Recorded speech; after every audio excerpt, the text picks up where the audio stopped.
Welcome to Chillin' 101. We hope this video helps. You start by preparing a clean environment so dependencies don't conflict. Install Python 3, 8 or newer and create a virtual environment immediately. Activate it because you want isolated packages. Once done, install face recognition, dlib, numpy, and pillow with pip.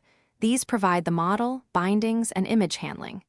If dlib compilation fails, stop and install prebuilt wheel or CMake and a C++ toolchain, because missing build tools are the most common blocker when importing face recognition in Python. You now import the libraries and run your first code path to validate everything works. Import face recognition, numpy, and optionally PIL for showing images, then load an image with load image file. Next, call face encodings to extract numeric vectors representing faces.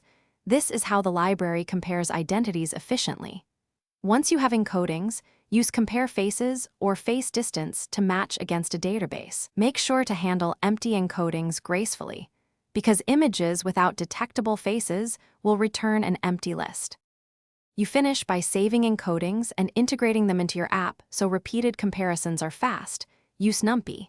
Save or a simple database indexed by identity. Then optimize runtime by resizing input images and choosing the smaller model when speed matters, but note this trades off accuracy. Finally, test end-to-end on diverse photos. If something goes wrong, the single most useful tip is to verify dlib and face recognition compatibility, and that your images are RGB. Many import or mismatch errors.